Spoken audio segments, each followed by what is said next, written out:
Slávnostný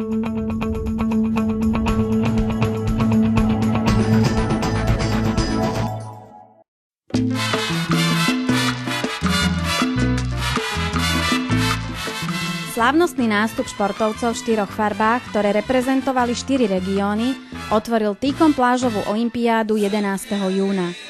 Úvodný ceremoniál bol zároveň aj prvou aktivitou na našej Tikom Fiesta pláži v Bratislave, kde sa olympiáda konala. Anna Hudáková, výkonná viceprezidentka pre ľudské zdroje, odštartovala zápolenie športovcov, ktorí predtým zložili sľub fair play a zapálili symbolický olympijský oheň. Súťažilo sa v 3 disciplínach: muži vo futbale a volejbale a ženy vo volejbale. Spolu 80 športovcov v 12 tímoch bojovalo o medaily viac ako 4 hodiny. Každý región a tím mal svojich fanúšikov, ktorí ich prišli povzbudiť a tiež sa trochu zabaviť.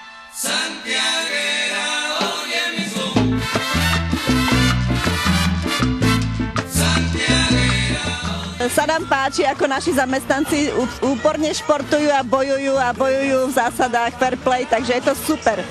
Najlepší piesok je perfektný, bufet tiež a plno báb, takže to je paráda. Zatiaľ sme prvý zápas prehrali so západniarmi. Momentálne sa pozeráme, ako hrajú naši súperi z východu a severu a študujeme ich hru a zakladáme novú taktiku. A už ste niečo vymysleli? Samozrejme, že sme vymysleli. A prezradíte? Vyhráme. Poďme, chlapi! Ideme! Ako to ide? No biedne zatiaľ, no. Nikto nenalieva, ani jedno družstvo, ani druhé družstvo, takže tým pádom... Tým pádom je to úplne fér. A komu držíte palce? No západu. Vy ste odkiaľ? No zo západu. Kto vyhráva? Naši. Sever, to je hlavné. A myslíte, že bude aj prvé miesto? Samozrejme, ako inak. To pekná baba tu fandí komu? Severanom.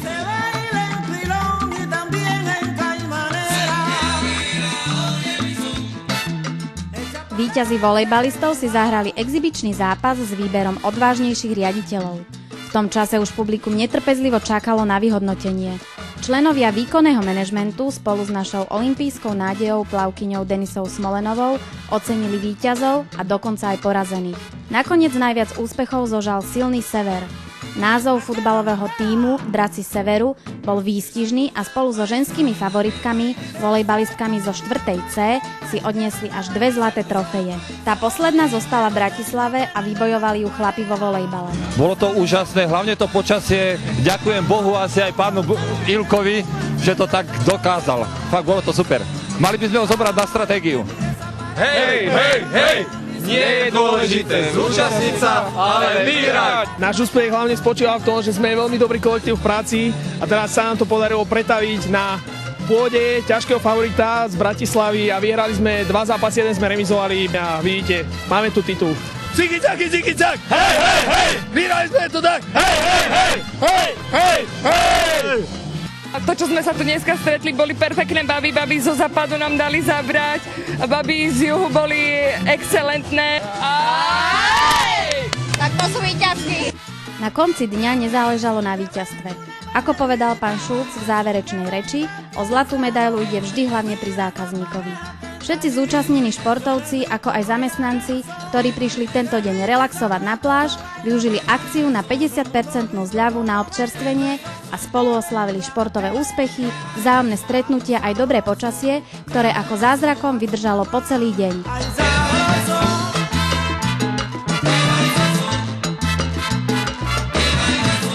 Všetci tí, ktorí dnes nedorazili na našu Tikom Fiesta olympiádu, môžu ľutovať. A aby sme vás trošku navnadili a prišli ste navštíviť našu úžasnú Tikom Fiesta pláž, tak vám trošku predvedieme, aké možné aktivity tu nám môžete podniknúť. Ja som úplne nadšená z toho, že sa rozšírila časť reštauračná, tzv. Mágio bar, že sa sem zmestí oveľa viacej kamarátov, ktorých si sem privediem. Stejky sú fantastické kurácie, mekučké, šťavnatučké, úžasné. A nápoj, aký doporučuješ?